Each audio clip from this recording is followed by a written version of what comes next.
Hey, we are trying something just a little bit different on today's episode of the podcast. We're actually going to be listening in on a recent conversation about homeschool goals. Hi everyone, I'm Pam Barnhill, and welcome to episode 33 of the 10 Minutes to a Better Homeschool podcast. I have helped thousands of homeschoolers beat burnout, create doable systems, and bring more joy to their day. And hey, I am so happy that you are joining me here today. So what we have for you today is actually an excerpt from a conversation from a planning session. We have what we call these Finishers Club planning sessions that go on all summer long.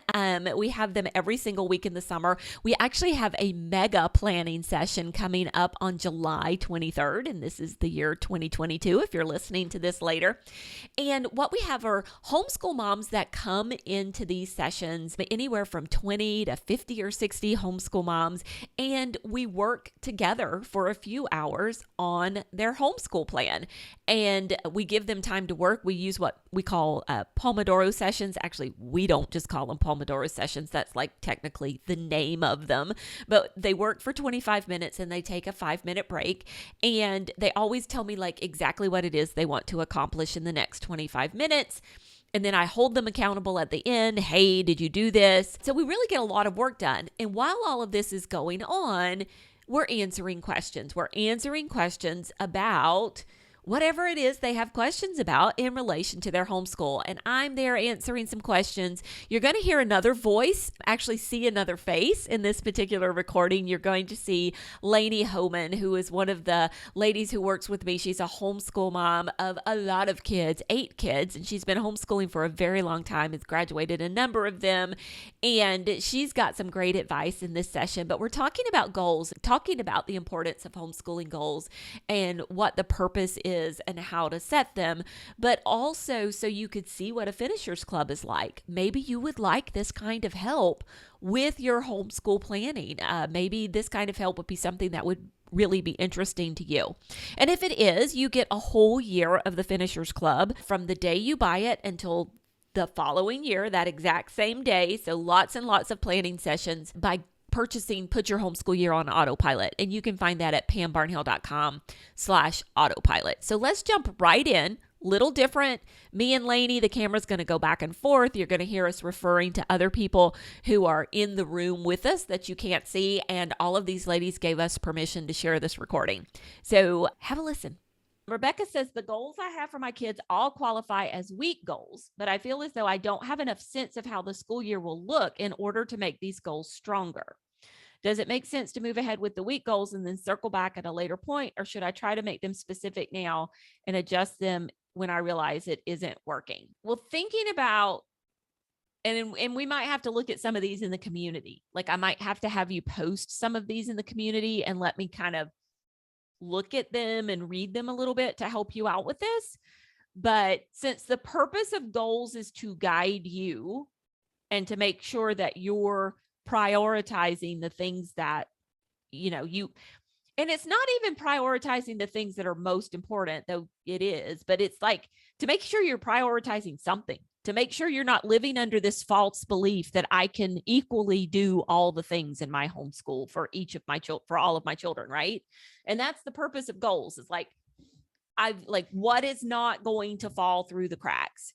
And so I would definitely get even if you'd feel like you can't get a really good goal written down at this moment, like what is not going to fall through the cracks is number one. So I would just make a list of the 3 things that's not going to fall through the cracks for each kid. And then I would look at, how can I make sure that these are things within my control? I think that's the next important thing. Like, don't get all wrapped up about making them specific and measurable first. Make sure that you're like, okay, how am I making a goal that I can control this? So, back to Laura's narration goal from earlier, let's make sure that the goal is we're going to do an oral narration every day, not that narration is going to equal X outcome. Right? So first step is at least list 3 things so you know what you're prioritizing. Second step is, make sure that it's something within your control. Then go back and worry about making them specific and measurable. So you could write what we would call like ugly goals or sloppy goals or something like that, just to get you started. But I think the most important thing is having something to focus on. Another question I sometimes ask myself when I'm struggling with exactly how to word a goal is, what am I going to do to move forward towards this goal? And like the narration example, it would be actually doing the narration. So it's not so much that you're focusing on the outcome as much as it is, what is it that I'm going to do to make forward progress towards that end goal? If I write just broad categories, I get real sloppy with how I execute. I need the process of the goal writing to help me with my personal executive function skills to be able to guide and direct all the kids in what they're having to do. Because I have so many different kids that all have different things they need to be focusing on. And it's easy for those moving parts to get lost if I don't have something that is written for me to remember, like, oh, I need to do phonics with this child every day, or I need to do, and it is kind of like you said, you have to pick those focus areas because we're only one person with however many kids you have. And there are a lot of tasks that have to be done in that. And so to pick those focus areas. So it's kind of like what Pam talked about at the beginning of this Finishers Club session with the Pomodoro thing. You can write a vague, like, oh, I'm going to do module 1, but it might be hard for you to accomplish and get started unless you're writing something a little bit more specific about what you're going to be doing in that moment. And so it doesn't have to be, I think it's easier to like try something and then go back and tweak it if it's not working to see. But for me personally, it really helps to have that kind of, I guess, like it almost like an action step of like, what does this look like? What am I going to actually do to move forward in this? And that's often what I'm going to do, not what my kids are going to do. Yeah. And that's what we talk about these being goals for our kids, but I think that's what came out when we were having the conversation with Courtney earlier about who should be writing the goals. Should it be the moms or should it be the kids? And these really are goals for the moms about that kid, is really what it, is a little more what it is. And I don't think we've ever quite expressed it like that before. So yes, Don Simpson, goals can help reduce overwhelm to remind you when all the needs can crush you that what you are doing is important and making progress. Yes. Okay, so Betsy says, I'm writing goals for 9 children, grades 1 through 11. Should I stick to just 1 or 2 goals per child? Is that enough? Yes, because that's probably all you're going to be able to really prioritize for each child. I don't have 9 kids. Laney gets close. And so she can tell you, that's pretty much all you're going to be able to do. And the other thing with that is I will say that there are like seasons of things. Like sometimes, I mean, 1 to 2 goals for 9 kids. I mean, you're looking at 18 goals there that you may not actually have the capacity to work on 18 goals at one time.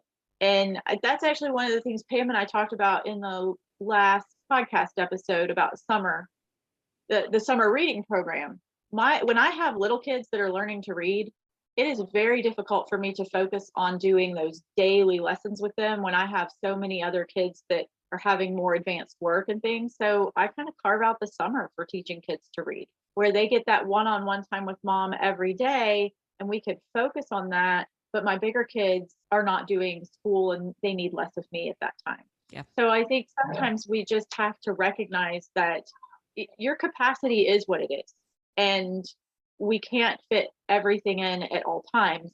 And picking those focus areas, especially when you have a lot of kids, is really important because then you can feel confident in the fact that you're getting, through things. But it may be that some of this term planning that we do is important for that, because I know in this 6-week term, these kids may get priority because they need a lot of hand holding from mom, and we're going to really hit a particular subject or a particular skill hard with lots of repetition.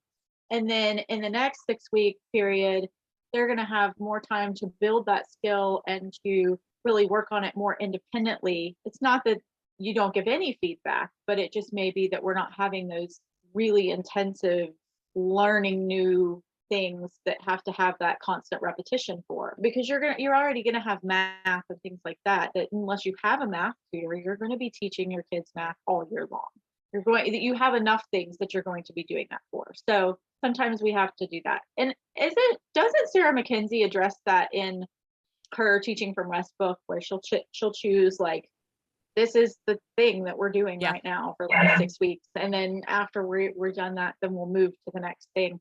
And it's that constant assessing, like, oh, they really need help with writing right now, and so that's where we're going to put most of our effort, but then it'll change. And then, so I think initially, like at the beginning of my school year, when I write out goals for my kids, it's what do I want to hear, or what do I want to focus on for each child for the entire scope of the school year.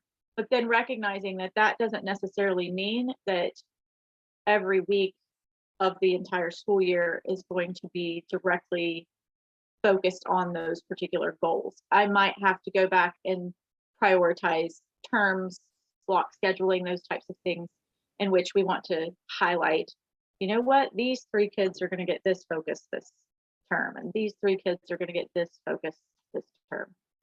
And there you have it. Now, setting goals is one of my very favorite things to do in my homeschool, because it just helps me to remember that I'm not Superwoman and I don't have to be. And I really hope that you found this particular conversation enlightening and enjoyable. So you can find the show notes for this at pambarnhill.com/TMBH33. And that's where we've got all the additional information for you there, including a link to our Autopilot homeschool program that includes the Finishers Club, if this is something that you would like to do more often. And don't forget, we got that full day planning day coming up on July 23rd. So, hey, 8 hours of planning, you can get most of your homeschool year planned in that single day.